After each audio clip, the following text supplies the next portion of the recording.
Inna ad-dina 'indallahil Islam.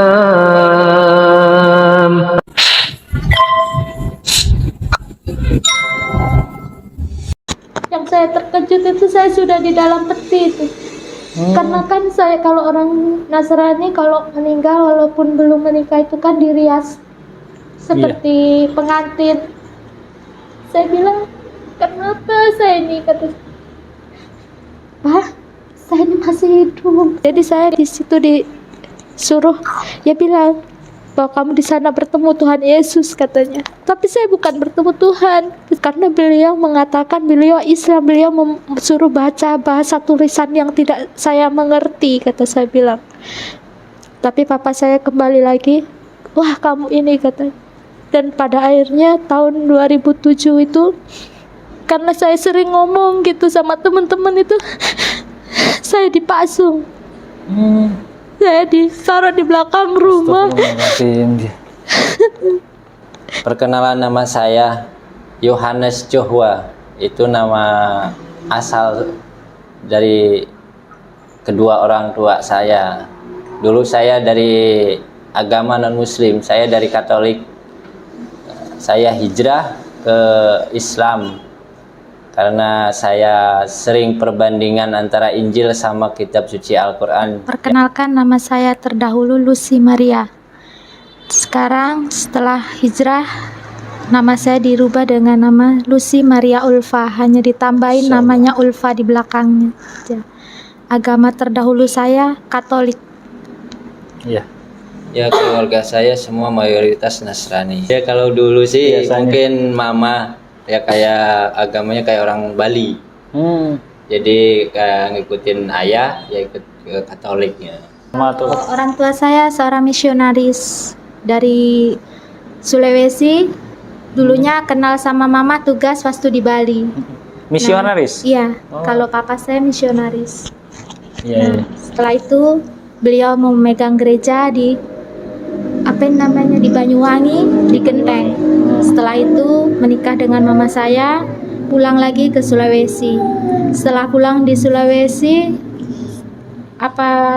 hamil saya, orang tua saya melahirkan saya anak pertama. Terus setelah di sana orang tua saya ditugaskan di Jakarta. Ya setelah itu pulang pergi Jakarta, Sulawesi. Saya dibesarkan di Sulawesi, di Riki, di Sulawesi Utara, di Riki. Saya dibesarkan di sana. Awal-awal ini langsung saja ya. Awal-awal saya mengerti. Iya, boleh dipegang kalau memang perlu dipegang kurang capek. Iya. Ya. Nah, terus Ya, terjepit sementara enggak apa-apa. awal-awal saya mengerti Islam itu sebenarnya sudah diberi hidayah itu waktu saya umur 16 tahun. Cuman saya masih itu belum paham. Waktu itu orang tua saya datang di hari Jumat. Datang itu hari Jumat. Setelah itu kami ada ngobrol-ngobrol itu. Nah, pada hari itu hari Minggu. Pada hari Minggu itu orang tua saya bilang, "Ayo, Nak, lekas Pak, kita bangun. Kita mau ke gereja," katanya. Terus, "Ya sudah," kata saya, siap-siap. Dah hari Minggu itu saya sempat menyuci baju. Oh ya, besok hari Senin saya mau sekolah.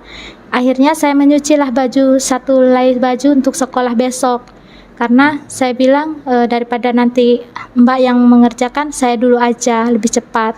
Saya sempat angkat itu ember yang sudah saya cuci baju tadi. Saya tarik ke atas, ke rumah saya kan ada loteng di atas. Saya jemur di atas, tapi di situ terjatuhlah saya. Belum sampai atas, dari lantai 2 sampai lantai 1. Ada benturan di kepala. Tuh, ya akhirnya orang tua saya tidak mengetahui itu, tidak tahu. Ya, begitu saya mau ambil baju untuk ke gereja, di situ saya sudah tidak sadar, sudah kayak terasa kayak sudah melayang saja. Nah, di situ akhirnya orang tua saya melarikan saya ke rumah sakit. Setelah melarikan saya ke rumah sakit itu, di situ sudah dinyatakan saya itu sudah koma, sudah tidak ada ini. Iya. Terus ya hanya menunggu hari demi hari. Tapi di situ saya tidak merasa kalau saya itu sedang berbaring. Tapi ada yang mengajak saya, seorang tinggi besar, saya diajak orang itu. Nah, diajak itu awal-awalnya itu saya terkejut, saya berdiri duduk, ya akhirnya saya terbangun. Nah, kenapa saya tertidur? Tapi kenapa saya bisa berdiri di samping tubuh saya? Akhirnya hendaknya kamu ikutlah kepada saya, katanya bapak itu menawarkan saya. Terus saya bilang, siapa? Apa saya sudah ada di Tuhan, saya bilang. Tapi kenapa kalau Tuhan kenapa membawa Alkitabnya orang Muslim, kata saya bilang. Saya diajak orang tinggi besar itu membawa Al-Quran yang besar. Terus habis gitu beliau itu ya berjubah putih. Terus akhirnya saya bingung, apa ini Tuhan? Tapi kok Tuhan kenapa berbeda, kata saya bilang. Terus saya bilang, oh mungkin apa ini hanya mimpi, kata saya bilang. Tapi kata beliau, ikutlah saya dulu, katanya. Lalu saya ikutinlah bapak ini. Beliau naik ke atas tangga itu, saya ikutin. Terus lalu beliau bilang, sudah bapak, saya capek, kata saya bilang. Kalau kita teruskan perjalanan ini saya tidak kuat. Hendaknya kamu ikut saya, katanya. Saya ikut lagi bapak ini, saya naik ke atas. Setelah sampai di atas itu bapak, saya terkejut. Kenapa banyak orang berbaris antara dua barisan? Orang ini berbaris, sedangkan di sisi saya ini orang itu sudah bajunya itu saya sentuh itu sudah rapuh karena panas sekali di sana itu. Kata saya bilang, bapak sudah turun saja, saya sudah tidak kuat, kaki saya merasakan panas. Enggak, ayo kita jalan, katanya. Jalan ke depan. Di situ saya temui ada opa saya yang sudah meninggal itu. Padahal sudah meninggal itu sudah bertahun-tahun yang lalu. Oh, ketemu sama opanya. Terus saya bilang, ya Tuhan, opa, ini opa saya pak, gitu. Terus saya bilang, kenapa Tuhan, kenapa opa saya seperti ini, kata saya bilang. Terus dia tersenyum.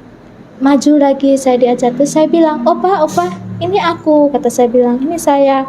Kenapa opa ndak ada respon ke saya? Opa, ayo, ini saya, gitu. Terus opa, apa, aku rindu sama opa, kenapa opa diam, gitu. Terus di situ opa saya hanya terdiam, menatap ke depan itu sudah kosong. Iya.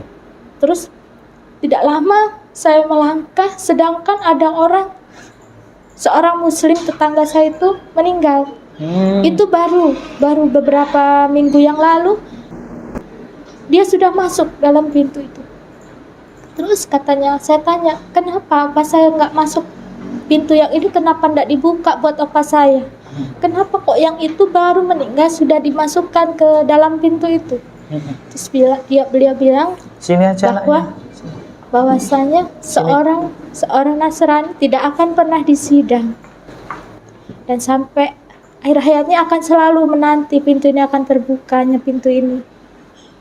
Tapi kenapa orang muslim itu masuk, beliau teriak gitu, ada yang teriak tolong, ada yang kesakitan, ada yang sunyi.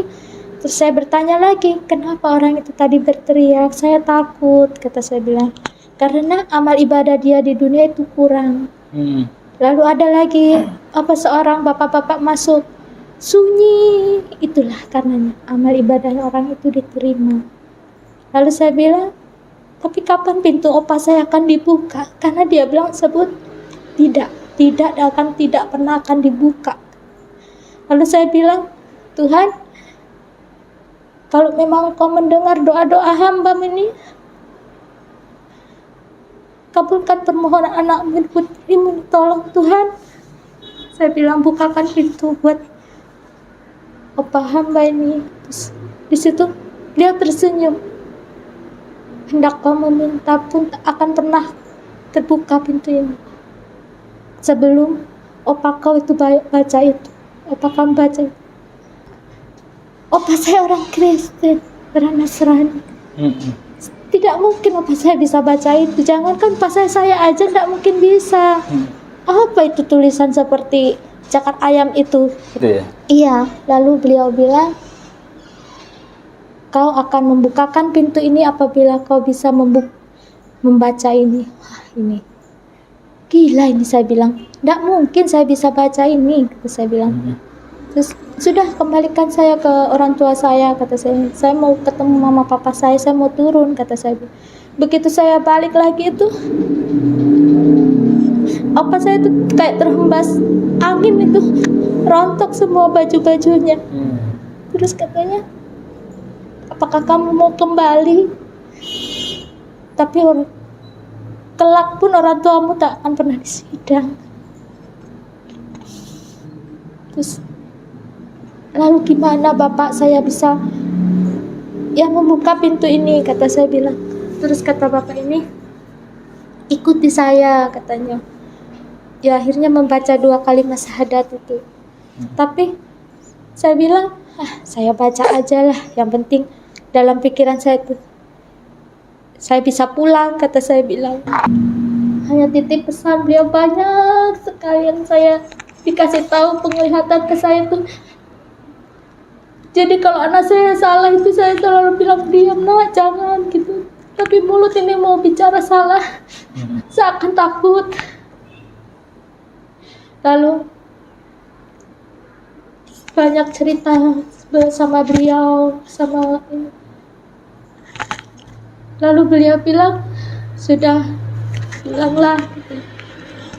Saya itu hanya diantar sampai gerbang, saya turun. Dan saat saya bangun itu, yang saya rasakan cuma dingin. Dingin badan itu. Tapi yang saya terkejut itu, saya sudah di dalam peti itu. Karena kan saya, kalau orang Nasrani kalau meninggal walaupun belum menikah itu kan dirias seperti pengantin.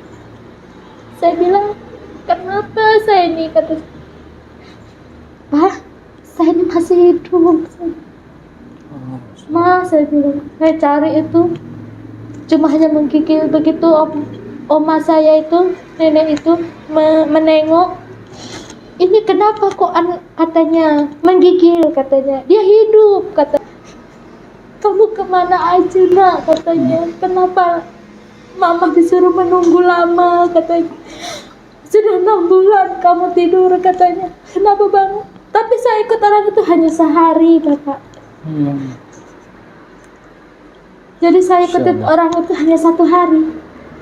Tapi kata orang di rumah itu sudah 6 bulan saya tertidur. Baru setelah saya dinyatakan tidak ada itu saya bangun. Tapi saya tidak ingat. Yang ingat saya hanya ikut seorang bapak-bapak itu. Dan dia menceritakan, melihat-lihatkan saya, jalan mana yang kamu pilih. Kalau pintu itu dibuka itu memang api itu begitu panas. Tapi kalau kamu mau pilih jalan ini, dibuka itu dingin, sejuk, banyak orang perempuan. Dan orang itu tidak ada yang kecil. Semua itu tubuh itu besar-besar. Katanya, kelak kalau kita kembali, karena kita di dunia ini hanya titipan, kita hanya uji coba. Hidup kita yang kekal nanti ya di sini, katanya. Apa yang kau cari di dunia itu ya hanya kebenaran. Bahwa yang tidak benar tinggalkan, gitu. Iya, saya ingat, saya bilang. Akhirnya saya kembali bangun. Dinyatakan banyaklah cerita dari bapak itu yang tidak bisa saya sampaikan ya kepada siapa gitu. Sama suami pun sering bertanya. Cepit aja dah bapak. Sering bertanya, suami pun sering bertanya. Ya, Dicepit. apa sih Ma yang kamu lihat? Awalnya kan suami juga enggak tahu kejadian itu. Akhirnya saya tuh bingung. Setelah saya kembali pun, yang paling pahitnya lagi, saya katakan semua apa yang saya lihat kepada papa saya. Pak, kita ini di jalan yang salah. Bahwa Islam itu yang benar. Tapi papa saya bilang, bodoh kamu. Apa kalau kamu bilang? Apa Ngana bilang ini? Hei, Maai, katanya. Ngana ini mau malu-maluin orang tua, katanya. Banyak cerita papa saya sampai memukul.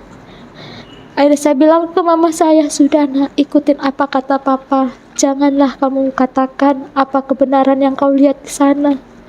Katakan bahwa memang Nasrani itu ya Katolik itu agama yang benar. Jadi saya di situ disuruh ya bilang bahwa kamu di sana bertemu Tuhan Yesus katanya. Tapi saya bukan bertemu Tuhan karena beliau mengatakan beliau Islam, beliau suruh baca bahasa tulisan yang tidak saya mengerti, kata saya bilang. Tapi papa saya kembali lagi, wah kamu ini katanya. Dan pada akhirnya tahun 2007 itu karena saya sering ngomong gitu sama teman-teman itu, saya dipasung. Saya ditaruh di belakang rumah. Kaki saya itu diikat. Saya pun dari kelas 1 sudah tidak disekolahkan lagi. Karena banyak teman-teman saya yang bertanya itu dan bilang, ayo coba kita ke masjid, katanya kita tanya-tanya, itu ada yang mengajak seperti itu. Tua saya bilang, kamu jadi murtad ya, katanya. Sekarang ikut papa. Saya diseret itu, ruang sekolah masih pakai seragam sekolah itu. Saya ditaruh di belakang, tapi karena saya sering lari, jadi di kaki ini diikat. Jadi banyak di sini bekas-bekas ikatannya itu. Akhirnya orang tua saya bilang, kenapa kamu bangun kalau kamu malu-maluin papa sama mama? Tanya, apa kamu mau ajak miskin papa sama mama? Apa kamu akan ngajak mama hidup susah? Katanya. Sudah enak kita di sini, kita dikasih dana besar, dikasih gaji besar. Apa kamu minta papa turutin? Tapi semua itu bukan harta, Pak. Kita tuh tidak akan kekal di dunia ini. Ini hanya untuk percobaan. Tapi papa saya tidak mau. Akhirnya papa saya seret saya ke belakang lagi. Saya disiram di bak mandi itu. Katanya, kalau kamu bukan anak saya, kan karena memang anak papa saya itu cuma satu, saya aja. Karena waktu mama saya melahirkan saya itu, mama saya terkena kista. Jadi rahim beliau pun diangkat waktu melahirkan saya. Jadi ya beliau mungkin mau sakiti saya lebih, mungkin tidak mungkin karena orang tua. Terus akhirnya papa saya memutuskan untuk pindah. Ma, aku sudah malu di sini, katanya. Kita pindah aja. Akhirnya saya dibawa pindah ke Banyuwangi. Di Genteng mungkin hampir sudah 1 tahun. Tahun 2008 Januari itu. Ikut siapa di Banyuwangi? Orang tua. Dua-duanya Jadi, orang tua? Iya, papa saya bilang pulang ke rumah mama. Karena di Sulawesi sudah malu. Anak kamu ini sering ngomong-ngomong yang gak jelas, katanya. Akhirnya saya pindah ke Banyuwangi tahun 2008 itu.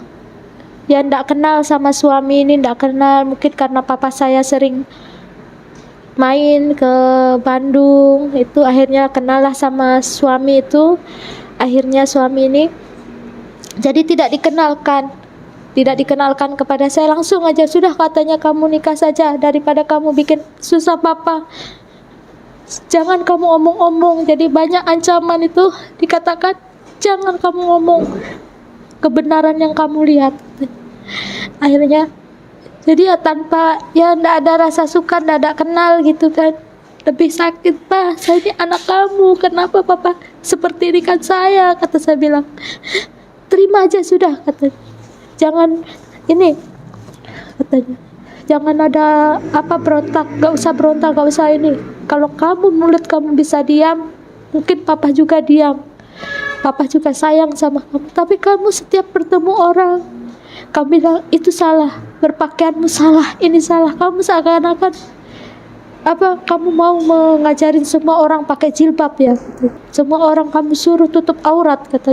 Akhirnya ya sudah, kata saya bilang, terserah papa aja. Akhirnya tahun 2008 itu saya dinikahkan. Ya meskipun saya tidak kenal, apa itu, langsung saya dinikahkan. Jadi Januari itu suami ke sana, bulan 4 itu saya langsung dinikahkan.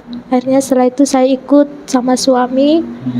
Cuman kata orang tua saya, jangan sampai kau cerita kepada keluarga suami kamu, apalah itu, saya tidak mau dengar. Kata, kalau kamu omong-omong, awas kamu.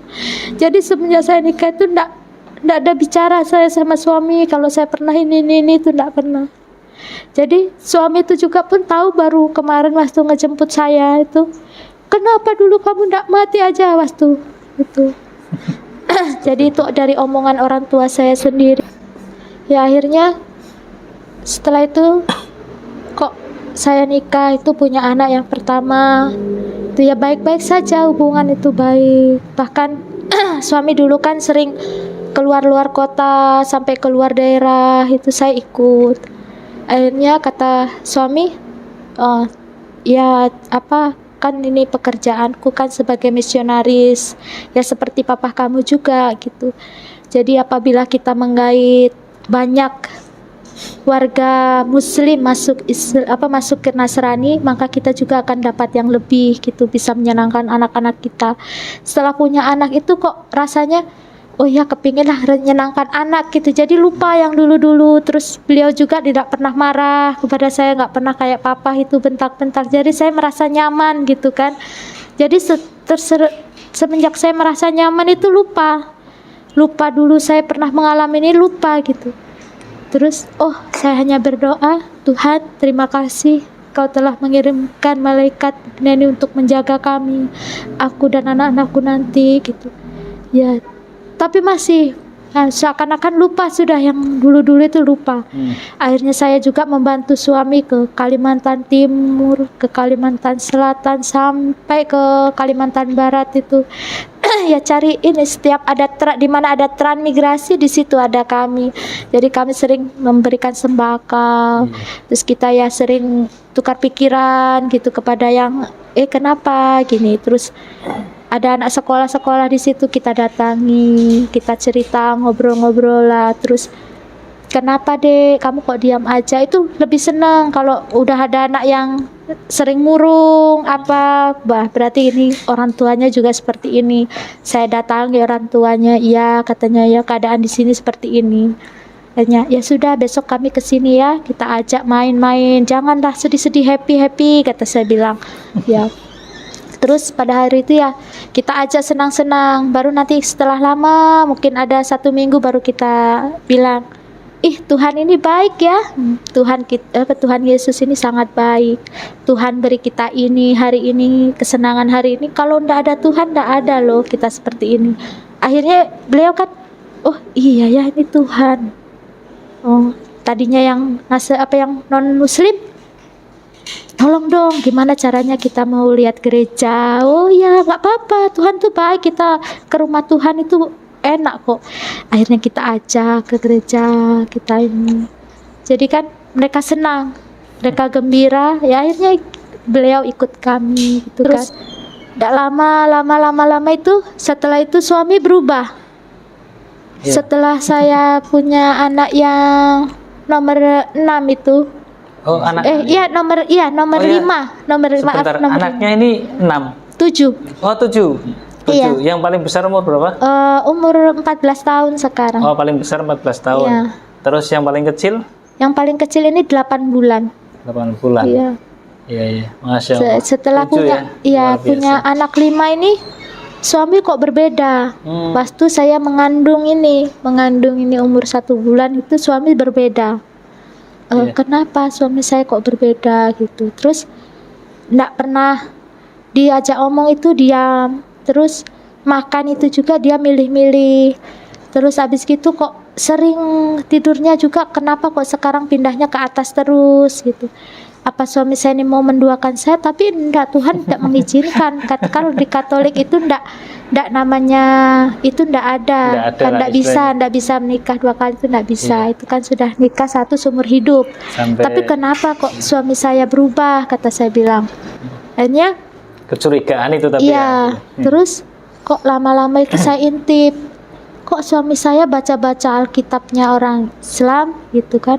Terus saya tanya, gila kamu, nanti kamu bisa dibunuh sama ayah kamu, jangan, kata saya bilang. Terus dia bilang, ini saya cuman baca-baca aja, cuma perbandingan aja kok, katanya. Enggak, kalau ayah mau ikut gituan enggak, katanya.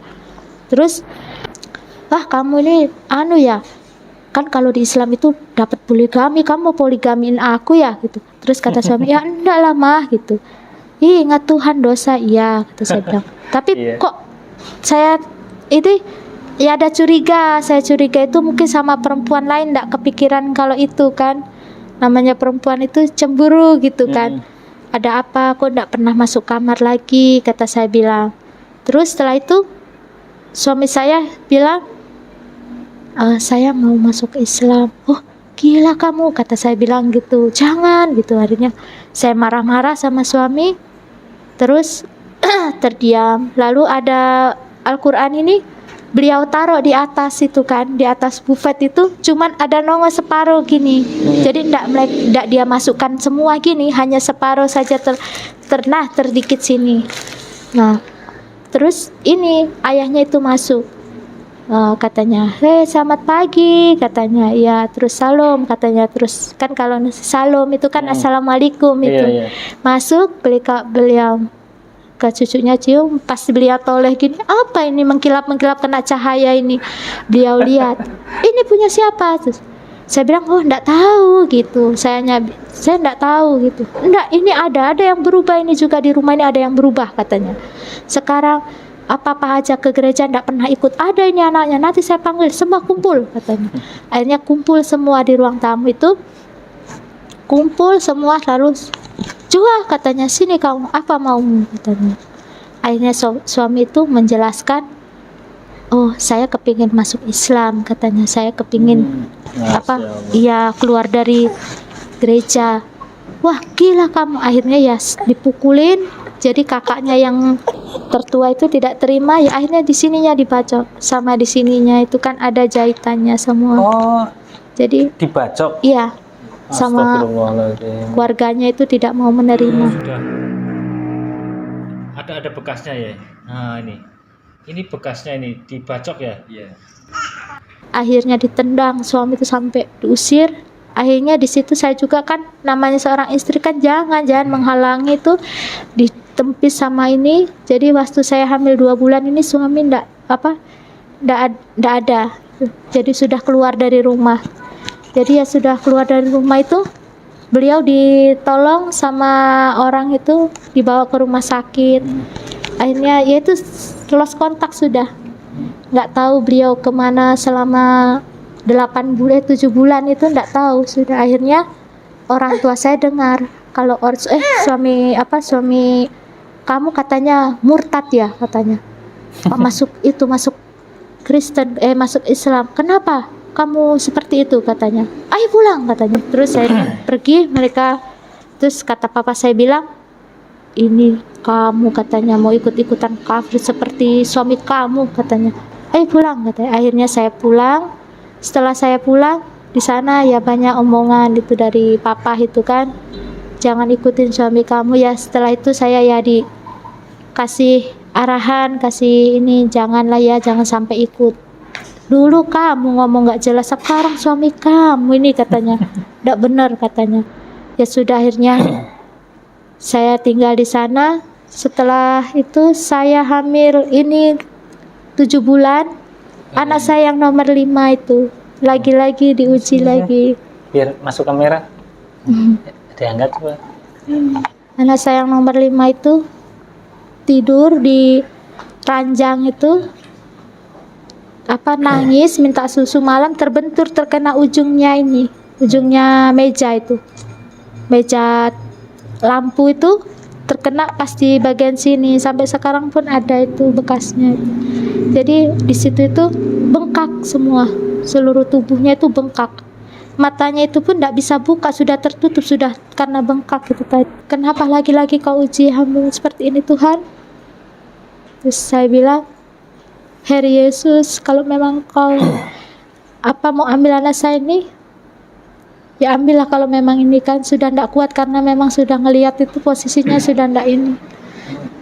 Tapi di situ setiap saya minta sama Tuhan itu tidak ada. Kenapa setiap saya minta sama Tuhan Yesus, kenapa Tuhan nggak pernah kabulkan permintaan saya sedikit pun? Setiap saya doa malam pun Tuhan tidak pernah kabulkan, kata saya bilang. Terus saya doa malam itu enggak pernah. Terus akhirnya waktu di rumah sakit Bapak pendeta itu datang, Romo itu mendoakan. Jadi datang ke gereja, semua saudara-saudara itu mendoakan untuk kesembuhan anak saya itu. Tapi anak saya itu lagi-lagi mengasih respon itu jelek. Anak saya itu teriak, nangis, Yang keluar nomor dan berapa? itu masih umur 3 tahun dulu. Maksudnya anak yang keberapa? Nomor 5. Yang kelima. Iya. Terus anak saya itu nggak ngasih respon, justru nggak ada gerak. Terus kata dokter masuk, sudah diikhlaskan saja, kasihan katanya kalau kita jangan rame-rame ya kata. Akhirnya semua keluar, orang tua keluar. Pas duhur itu di sebelah itu ada orang selesai ngaji, anaknya terkena tipes itu, jadi sering kejang, panas tinggi kejang. Akhirnya ayahnya itu ngajiin gitu, mengaji buat anaknya itu, ngaji gitu. Tapi setelah ngaji tuh anak saya tuh responnya cepet. Anak saya tuh nangis, yang tadinya nggak bisa gerak itu menangis. Setelah menangis itu anak saya tuh mengeluarkan darah dari telinga. Awalnya dari telinga yang kanan, terus kiri, semua terus dari hidung. Terus anak saya tuh bilang, ayah, kata saya bilang, kenapa anak saya kok ada respon setiap bapak ini mengaji? Akhirnya saya bilang, Tuhan, setiap aku memohon kepada Engkau, tak pernah ada jawaban Tuhan, kata saya bilang. Tapi kenapa kok orang ini mengaji kok ini? Akhirnya saya mengenang lagi dulu. Saya bilang, ya Tuhan, benar. Berarti jalan yang diambil suami saya itu benar, kata saya bilang. Saya bilang, ini ujian. Iya, ini ujian. Akhirnya saya bilang ke bapak itu, Bapak, saya samperin bapak itu, saya hampiri beliau. Bapak, bisa ndak kehendaknya Bapak bisa mengaji itu yang Bapak baca-baca itu untuk anak saya. Saya bilang bukan mengaji, bacaan yang Bapak baca itu anak Bapak itu dibacakan untuk anak saya. Terus beliau bilang, wah saya takut katanya, apalagi banyak keluarganya orang besar semua katanya, dan saya takut katanya, tidak berani. Terus beliau bilang, saya bilang lagi, tolong Bapak, itu saya bilang, Bapaknya Bapak yang bisa nolong saya ini sekarang. Nanti kalau orang tua saya sudah pergi, saudara-saudara saya sudah pergi, gak apa-apa Bapak masuk saja, kata saya bilang. Akhirnya beliau pun, oh iya saya bantu katanya. Akhirnya orang tua saya pergi, jam 2 itu saya masuk Bapak itu. Setelah Bapak itu mengaji itu anak saya nangis, keluarkan air mata itu nangis. Masya Allah. Yang tadi matanya nggak bisa melek itu jadi bisa terbuka sedikit itu karena kena cairan itu kan. Air matanya tuh dia bisa buka sedikit. Terus saya lagi bilang lagi, ya Bapak, ya Roh Kudus, ini ajaib sekali, kata saya bilang. Tapi saya harus sebut apa? Bapak ini harus saya sebut apa? Kata saya bilang. Sedangkan yang saya tahu, bukan. Yang nomor 5. Kakaknya ini. Oh, iya. Akhirnya saya tambah yakin, oh benar ini, suami saya benar, kata saya bilang. Tapi gimana saya hubungi suami saya dengan apa? Saya nggak tahu di mana beliau ini sekarang. Nah di situ bilang, oh ini puji Tuhan, tadi habis didoakan sama Romo sama keluarga, puji Tuhan ini ada keajaiban. Dalam hati saya bukan, tadi justru dia diam, tapi sekarang setelah digajikan, akhirnya setelah itu bapak itu bilang, oh sudah agak membaik, sudah kempes, sudah bisa ngomong, tapi masih cairan itu keluar terus seperti darah. Terus dokter bilang, ini sudah tidak ada harapan karena sudah mengeluarkan cairan darah itu dari kedua telinga, itu sudah tidak mungkin hidup katanya. Di situ, enggak, anak saya pasti hidup, saya bilang. Itu tanpa pendampingan suami ya pada saat itu. Iya. Insya Allah. Terus saya bilang lagi, Tuhan tolong jangan ambil, kata saya bilang. Tapi Tuhan tidak dengar. Lagi-lagi Tuhan tidak pernah dengar omongan saya. Di situ saya bilang, Bapak, kalau mau seperti Bapak itu membaca itu gimana? Ya ini dibaca yang ini. Aduh Tuhan, kata saya bilang, apa ini tulisannya? Kata saya bilang. Tapi Mbak ada yang terjemah. Beliau kasih yang terjemah itu yang surat apa kecil sekali. Di situ dibaca aja yang ini, lagi-lagi logatnya tidak mengerti saya juga. Kenapa saya tidak mengerti? Kata saya bilang, ya sudah Bapak, nanti coba kalau saudara saya tidak ada lagi, orang tua saya pulang ngambil baju ganti, Bapak ngajiin lagi ya. Tapi beliau bilang lagi, saya takut, katanya. Saya takut, tidak usah takut, katanya. Gak apa-apa, nanti saya kasih. Enggak, bukan masalah uang, katanya. Karena saya juga katanya ditanggung, di sini juga dibantu katanya untuk di rumah sakit ini, katanya. Takutnya nanti kalau papinya Mbak tahu kan di sini orang besar, nanti takutnya ditutupin, nanti saya bayar. Gak apa-apa, saya yang bayar, kata saya bilang.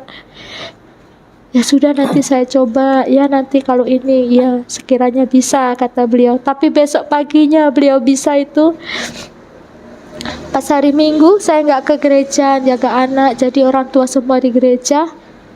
Bapak ini masuk mengajikan, dan di situ anak saya mengatakan, ayah pulang, mama, ayah pulang, adik ikut ayah, katanya.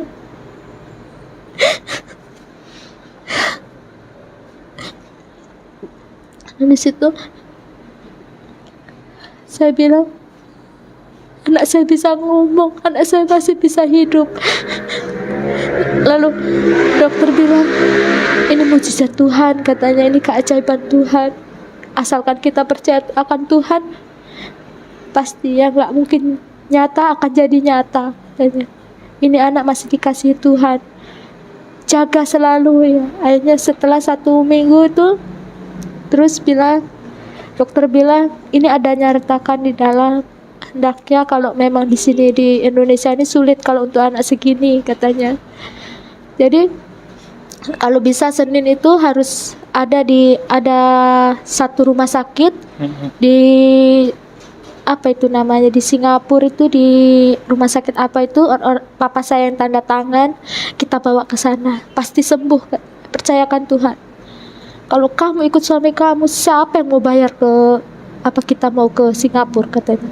Kita bayar, kita kemana aja kita berjuang untuk ini. Kan ini cucu opa juga titipan Tuhan. Ya sudah, kita ke sana.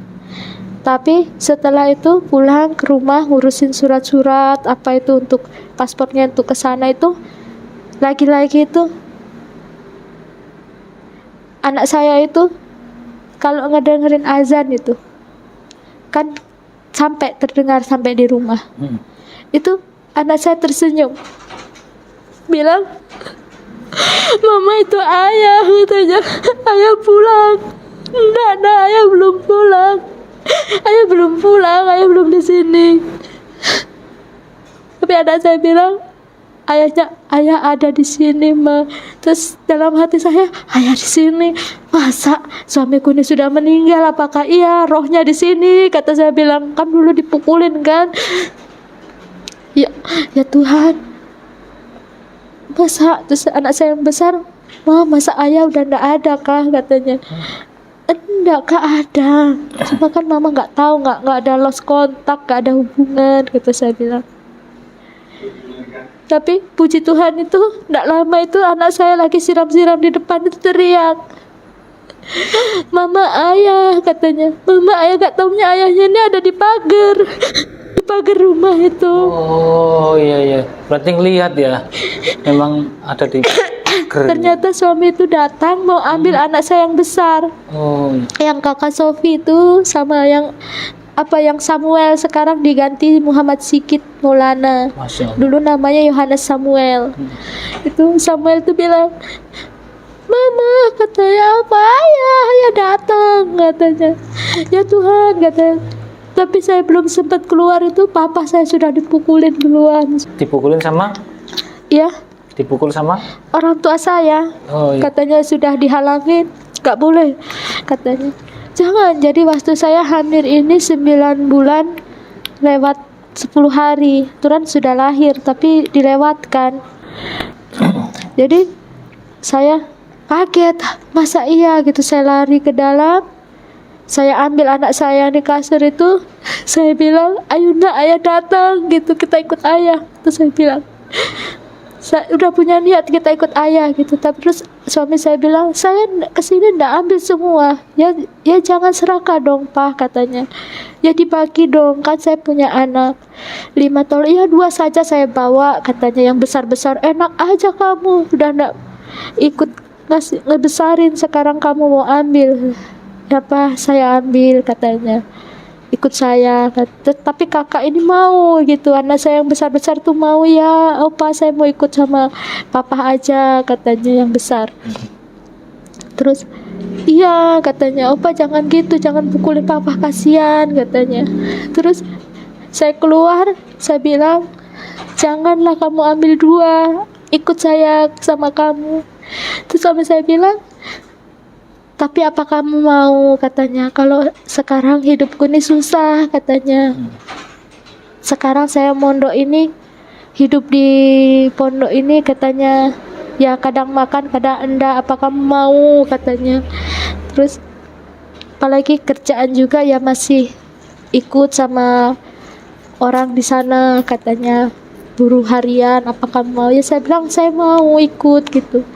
Suatu saya mau ambil tas ya saya tunggu ya, saya mau ambil tas, tapi orang tua saya itu sudah hajar saya, pukul saya ditendang itu sampai tangan saya yang sini nih keseleo. Patah di sini tuh, keseleo itu jadi sakit. Kalau sampai sekarang itu sama kaki ini kalau lama-lama itu kayak kesemutan, terus kayak sakit seluruh badan ini. Jadi kayak uratnya itu mungkin itu. Saya dipukulin. Saya bilang, terus sudah, katanya, ke gereja dulu. Kalau memang kamu mau benar-benar punya uang berapa, kamu mau nebus anak-anak istri kamu. Jadi bekal suami dari pondok itu, beliau bawa bekal 9 jutaan itu. Kan sama ongkosnya sisa 8 juta itu diambil sama papa saya itu. Bahkan jam tangan itu lepas, katanya. Udah bawa istri kamu, anak-anak kamu, sampai mana kamu akan jalan, katanya. Saya bilang, ya Tuhan, ini gimana? Terus saya bilang, ya nggak apa-apa, dalam hati saya masih ada perhiasan anak itu kan, pakai anting, pakai apa, tapi ternyata dibuka semua. Saya bilang, papa jangan keterlaluan, pak. Ini kan aku bawa, apalagi aku lagi hamil, bawa anak-anak, ini juga adik baru sembuh, kata saya bilang. Jangan keterlaluan, pergi kamu, katanya. Jadi bawa baju tuh sesetel, pak. Anak saya yang ini nih sampai lahiran di bis. Astagfirullahaladzim.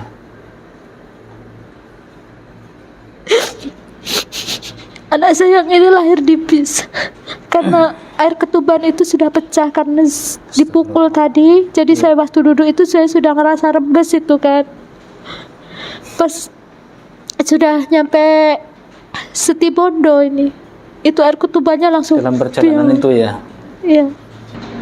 Jadi bisnya juga bingung, ini mau dibawa ke mana, katanya. Aduh, katanya bingung. Ya sudah, katanya. Akhirnya dibawa ke rumah sakit umum. Jadi kepala itu sudah nongol. Jadi Astagfirullahaladzim. Ya. di situ lagi saya bilang, ya Tuhan, baju apa yang mau saya pakaikan ini, nak? Sedangkan uang semua saya tanya semuanya sudah saya kasihkan sama papi, katanya. Sudah ndak bawa, katanya. Ya sudah, kata suami, Allah itu nggak akan diam, katanya. Diam, kata, sabar, nanti kita di sana Ya nanti saya telepon katanya Pak Kiai yang beliau ini. Terus akhirnya lahir di dalam bis itu ya? Iya, akhirnya enggak kan udah keluar setengah itu. Harusnya kan saya keluarkan. Jadi dia terhenti di tengah itu kepalanya dulu, jadi dia terkena ini sesak gitu nafasnya. Jadi memang ada gangguan pernapasannya. Iya. Jadi harus dirawat di rumah sakit. Allah itu baik. Dari saya lahiran itu sampai pakaian, biaya apa itu dari rumah sakit dibebaskan, Bapak. Bahkan Itu siapa yang mengarahkan ke situ? yang ke rumah sakit itu? Iya. Itu bisnya. Oh, Kan bisnya, bisnya satu Masya Allah. jalur gini dari terminal itu langsung lewat rumah sakitnya seperti ini. Jadi dimasukkan itu Pak sampai ke dalam, baik juga Masya beliau. Allah. Iya. Sampai bis itu saya juga nggak bayar. Aturan itu. Berarti yang biayai supirnya itu ya? Iya. Masya Allah.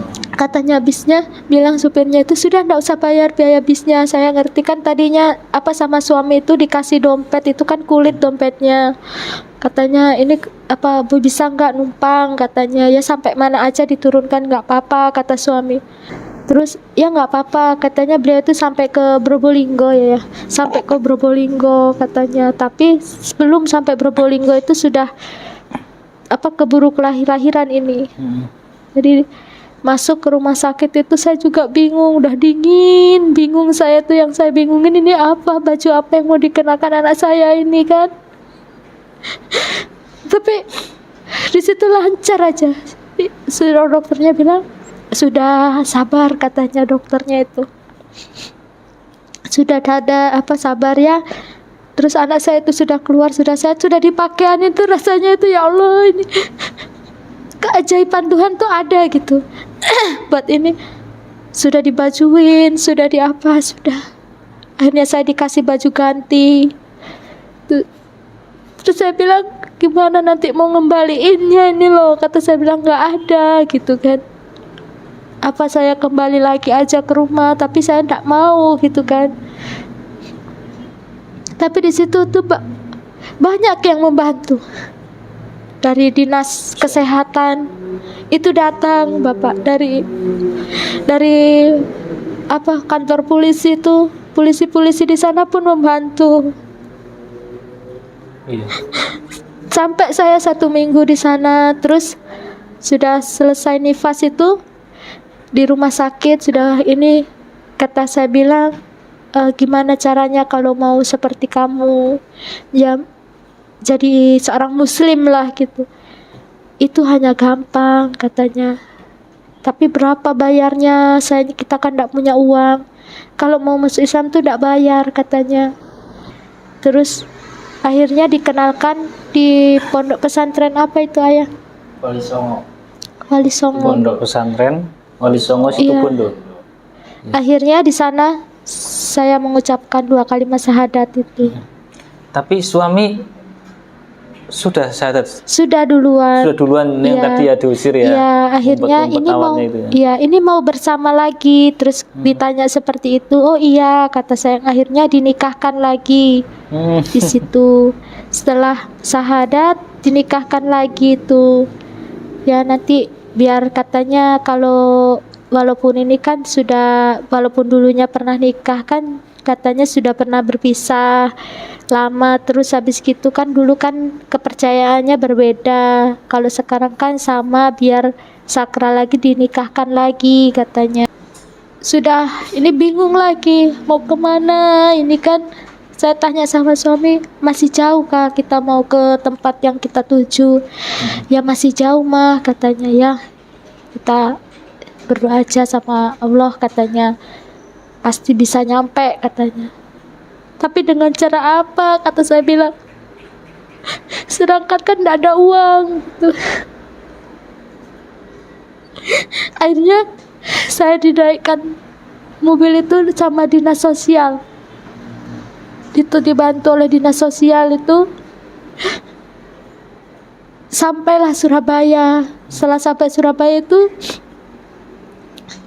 suami saya bilang, telepon dulu katanya. Akhirnya dia telepon dulu ke pondok. Di situ kayak sudah terhenti sudah semuanya, Pak. Hanya bisa menerima suami sama anak saya yang laki saja karena tidak ada pondok putrinya. Dan untuk yang keluarga itu tidak ada. Terus saya bilang, ya Tuhan, ujian apa lagi nih? Bawa bayi, kata saya bilang. Terus saya diam di situ, suami itu diam. Kok saya lihat suami saya itu panik gitu. Awalnya nggak ngerti suami kok panik, terus kok meneteskan air mata gitu kan, ada apa ini? Terus kata suami, kita duduk di sana aja, kata di Bungurasi ini terminal kan ada musola apa itu di dalamnya itu. Iya. Kita duduk di sana aja katanya. Ya gak apa-apa, gak usah khawatir katanya, nanti pasti ada jalannya kok katanya. Duduk di situ, saya sama anak-anak itu didudukin di situ. Terus suami itu sholat dulu. Setelah sholat itu diam. Kok suami itu nangis lagi dia? Saya lihat kayak meneteskan air mata. Enggak, ini enggak benar, kata saya bilang. Ada apa ini? Baru saya tanya, kenapa ya gitu. Ini saya bingung katanya. Coba dari awal tadi saya telepon dulu. Dari kemarin-kemarin, kenapa? Iya, ternyata tidak menerima katanya. Untuk yang berkeluarga bisa, tapi harus membangun dulu tempatnya, karena kan memang sih saya lihat di sana lokasinya memang sempit katanya. Terus pas saya bercerita ini, di sebelah itu ada orang diri dengan istrinya itu diri. Beliau menghampiri suami saya itu mengatakan, sudah jangan ini katanya. Gimana ini kok bisa sampai di sini katanya. Terus beliau cerita-cerita, ikut saya ke rumah. Memang rumah saya nggak sebesar istana katanya. Iya. Tapi ya dicoba, ayo kita ke rumah aja, Masya Allah, dilihat. Akhirnya saya diajak oleh beliau itu di sana 3 hari ya. 3 hari di rumah beliau itu. Kan anaknya beliau juga banyak, terus anak saya juga banyak gitu kan. Pada saat itu anaknya berarti 6 ya? 5. Oh 5, baru 5 ya? Iya, 6 sama ini. 6 sama ini. bayi, iya 6. Terus saya bilang, ini gimana? Terus habis gitu beliau, ya kalau memang Masya Allah, oh ya, kalau memang Terus enggak nyaman, kata beliau, saya ada rezeki sedikit katanya, mungkin kalau untuk menyewa kamar bisa. Akhirnya saya dikoskan itu. Jadi dengan ukuran kosan itu 2,5 meter persegi itu, satu kamar kotak kecil itu. Ada dapur di dalamnya, ada kayak kamar mandi itu di dalam. Di sana akhirnya suami saya tuh, ya sudah mah gak apa-apa. Terus bingung gimana nanti untuk sehari-harinya gitu kan. Akhirnya kerja ikut orang Cina itu di toko elektronik itu, dikenalkan orang, nanti ikut katanya pulang pergi tuh sama beliau. Jadi ya sudah ikut aja dulu katanya. Akhirnya ikut di sana kerja, baru dapat 1 bulan itu sudah dikeluarkan semua karena memang pasarnya harus tutup karena terkena COVID itu, awal COVID iya, itu. Iya, awal COVID itu. Iya, berarti. awal COVID itu. Bukan karena dikeluarkan Iya, pelanggaran atau karena apa memang ya? banyak yang dikeluarkan Memang karena memang kondisi lah, harus kondisi. libur. Iya. Katanya memang tidak sampai gak tahu sampai kapan akan dibuka tokonya. Ya itu bukan cuma suami, yang lainnya juga. Iya. Tapi nanti kalau sudah selesai bisa kembali lagi. Tapi kan waktu itu lama sekali kan. Iya. Sampai 3 bulan. Akhirnya suami saya bilang, ya udah jangan, enggak putus asa, kata beliau. Setelah itu suami saya coba kerja di perumahan-perumahan itu, cari pegawai tukang itu, tukang bangunan itu. Sama suami ya? Iya, suami itu cari itu kerjaan, oh ada, tapi bagian bikin adonan, ngangkat-ngangkat itu, mau nggak, tapi berat katanya. Terus kata suami bilang, ya nggak apa-apa gitu. Akhirnya pulang itu seneng, dapat kerjaan gitu. Jadi gajiannya itu setiap hari Minggu, 1 minggu sekali. Jadi awal itu nggak pegang uang sama sekali. Jadi untuk makan apa selama seminggu itu apa gitu kan. Saya diam. Peralatan masak itu 1 sendok aja belum punya Bapak. Jadi Iya. beli nasi bungkusan itu 2 bungkus dimakan semua gitu. Akhirnya saya bilang, gimana ini? Cuman ada satu-satunya itu ya HP-nya beliau bawa itu. Akhirnya yaitu beliau jual dulu untuk makan sehari-hari itu. Akhirnya HP yang biasa iya. buat komunikasi diikhlaskan ya, dijual ya. Terus Untuk bertahan hidup lah. iya. Jadi sampai 3 hari itu anak-anak itu cuma minum air aja. Ma lapar katanya. Ma aku udah gak kuat sampai anak itu pucet gitu kan. Gitu. Akhirnya suami bilang, ya coba nanti ayo minta dulu ke itu mandornya katanya. Terus beliau bilang, gimana Pak, nggak bisa, nanti yang lain iri. Kalau jadi tukang itu memang gajinya seminggu sekali, setiap hari Minggu aja katanya. Terus gimana ini, kata saya bilang. Terus nggak lama itu malam jam 2 itu anak saya nangis. Saya hanya bisa menenangkan aja. Terus tidak lama itu ada yang ketok pintu, tok gitu, cuma tok gitu. Siapa? Saat toilet itu tidak ada orang, tapi di situ tuh ada nasi, 5 bungkus nasi itu di bawah sandal. Ini kan ada rak sandal di atasnya sini. Saya bilang, saya pas noleh itu kok ada bau makanan yang sudah dimasak itu, tapi di mana nggak ada. Ada yang nganterin itu ya nasi iya, ya, ada yang, tapi Masya Allah, nggak ada orangnya. cuma ditaruh aja Iya. gitu ya. Terus saya Masya tutup Allah. lagi, mungkin orang masak gitu kan. Iya. Tapi saya nggak fokus ke situ. Saya cuma lihat kanan kiri itu, terus saya tutup. Terus anak saya bilang, ma itu baunya enak, makan dong katanya. Masya Allah. Besok harinya saya tanya sama mbak sebelah itu, saya enggak katanya gitu. Itu Saya tanya sebelah nggak bertahan mungkin. berapa hari itu? Maaf saya potong. Itu bertahan berapa hari nggak makan nasi? Itu Hanya minum dong. itu 3 hari. Oh 3 hari itu. Iya. Jadi anak saya yang ini sampai air ASI itu kan kering. Jadi saya kasih air itu, air putih itu juga nggak direbus. Iya. Air yang dari keran itu Bapak. Astagfirullah. Hanya saya diamkan aja di gayung itu. Jadi sampai ngelihat anak saya yang laki yang kedua nomor 2 itu kasihan, perutnya itu sampai kepeng.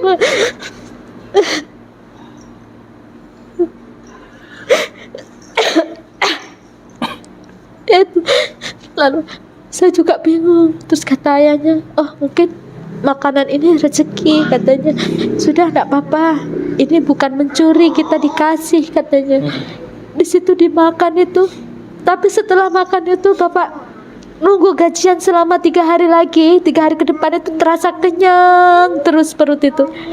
Jadi anak itu hanya minum, aku mau kenyang katanya gitu. Jadi ayahnya kalau pulang itu hanya bawa nasi yang dikasih makan di situ itu nggak pernah dimakan Bapak. Selalu dibawa pulang, nggak tahu gorengan, nasi 1 bungkus gorengan. Beliau selalu bawa pulang. Jadi itu yang dimakan sehari-hari anak-anak itu. Dari pagi itu sampai jam 5 itu pulang, itu yang dimakan. Jadi suatu kajian akhirnya ya sudah terus seperti itu. Terus suatu ketika ini ya nggak bisalah kalau kayak gini terus katanya. Gimana ya katanya suami ini, ya coba cari kerjaan yang lain, sekalian cari suami itu. Terus ada yang bantu itu kan Bapak ya, ikut saya aja katanya. Ya terus punya keterampilannya apa ya, kepinginnya saya jualan karena di pondok dulu katanya pernah jualan beliau, jualan es campur itu. Akhirnya ya gimana kalau saya bantu buat beli gerobaknya apanya itu. Akhirnya ya di situ alhamdulillah Bapak Masya Allah. bisa usaha sendiri. Akhirnya dikoskan di Pasar Sono itu, akhirnya ya jualan, usaha jualan es campur ya alhamdulillah sampai sekarang ini. Oh sampai sekarang ya masih? Iya. Masya Allah. Jualan es campur, bubur kacang hijau itu. Ya itulah, diuji dulu orang mau senang ini. Tapi banyak ujian itu. Terus sekarang itu orang tua gimana? Orang tua tidak mau nerima. Masih ada toh? Alhamdulillah masih ada. Masih ada di mana? Di Di Kalimantan? Banyuwangi. Di Banyuwangi. Iya. Oh, tapi sudah nggak mengakui lah ya. Iya. Kalau saya itu kan, kalau dari papa mama anak tunggal, tapi berhubung orang tua saya itu kan ngangkat anak. Ada 6 anak yang diangkat oleh papa saya. Dulu waktu ada peristiwa Sampit itu, Iya iya. nah itu ya papa saya angkat anak Muslim 2 orang. Akhirnya Nasrani sama seperti kakak saya, Immanuel itu sekarang namanya. Dulu Muhammad Imam Hidayatullah, tapi sekarang diganti namanya Immanuel. Oh. Jadi waktu Aceh dulu, Iya. papa saya pun ngangkat 2. Karena memang Iya, papahnya Uti ini misionaris ya. Iya. Jadinya memang tugasnya seperti itu ya. Iya, jadi Oh, iya. beliau senang. Ya alhamdulillah, ya memang baik sampai sekarang. Kakak itu juga karena lebih tua dari saya, kata papa panggil aja kakak itu. Disekolahkan sampai sekarang. Kalau dibilang ya sudah jadi dokter. Itu 2 yang dari Sampit dulu itu. Kalau yang dari Aceh ini, yang satunya mau masuk ke tentara. Tuh. Jadi adik saya yang nomor 7 ini seorang muslim juga, orang tuanya mau melahirkan itu tak ada biaya. Akhirnya diambillah sama papa saya itu tadi. Jadi ya itulah.